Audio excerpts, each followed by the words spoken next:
Troll ಆಗುತ್ತೆ, ಇದು troll ಆಗುತ್ತೆ. ಈ ಹಾಡಕ್ಕೆ ಹೋದಾಗ ಅಥವಾ ಇದ್ರ ಬಗ್ಗೆ ಈ ಹಾಡನ್ನ ಹಾಡಬೇಕು ಅಂದಾಗ ಏನಾಗಿತ್ತು ಕತೆ? ಯಾವ ಚಲನಚಿತ್ರಕ್ಕೆ ಅಂತ ಐಡಿಯಾ ಇರಲಿಲ್ಲ. ಏನಂದರೆ ಅದೇ ಸಾಹಿತ್ಯ ತುಂಬಾ ಸ್ವಲ್ಪ ವಿಭಿನ್ನವಾಗಿತ್ತು. ಅಂದರೆ ಒಂದಕ್ಕೊಂದಕ್ಕೆ ಸಂಬಂಧ ಇರಲಿಲ್ಲ.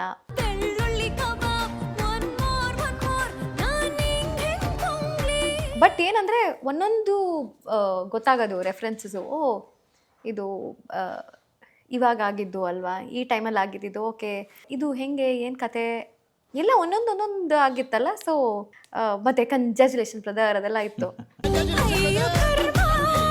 So okay. ಆ್ಯಂಡ್ ಪಲ್ಲವಿ ಅರ್ಥ ಆಯಿತು, ಸ್ವಲ್ಪ ಟ್ರೋಲ್ ಆಗುತ್ತೆ ಇದು ಓಕೆ ಪ್ರಾಬಬ್ಲಿ ಏನೋ ಆ ಥರದೇ ಹಾಡಿರ್ಬೇಕು ಅಂತ. ಬಟ್ ಅದು ಎಷ್ಟು ಐ ಥಿಂಕ್ ಅದ್ರ ಮೇಲೆ ಕೆಲಸ ಮಾಡಿದ್ದಾರೆ ಅಂದರೆ, ಇವತ್ತು ನಾಳೆ ಬೆಳಗ್ಗೆ 10 ಗಂಟೆಗೆ ರಿಲೀಸ್ ಆಗುತ್ತೆ ಅಂದರೆ ಹಿಂದಿನ ದಿನ ರಾತ್ರಿನೂ ಒಂದು ಸ್ವಲ್ಪ ಲಿರಿಕ್ಸ್ ಚೇಂಜ್ ಕಳಿಸಿದ್ರು, ಇದನ್ನು ರೆಕಾರ್ಡ್ ಮಾಡಿ ಕಳಿಸಿ ಅಂತ.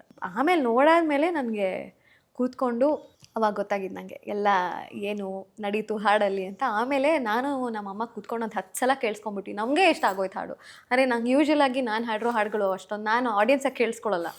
ಬಟ್ ಅದಂತೂ I am a fan as a listener also and skilled writing. So ಸಖತ್ ಖುಷಿ ಆಯ್ತು ನನಗೆ. ಆ್ಯಕ್ಚುಲಿ ಅದೇ ಸಿನಿಮಾದಲ್ಲಿ ಇನ್ನೊಂದು ಹಾಡಿದೆ, ಅದು ಐಶ್ವರ್ಯ ಹಾಡಿರೋದೆ, ಅದು ಸಿನಿಮಾದಲ್ಲೇ ಹಾಕಿಲ್ಲ.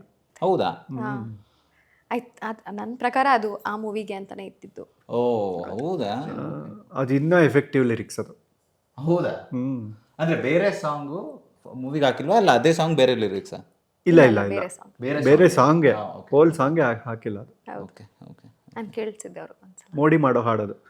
ಹೌದು. ಹೌದಾ?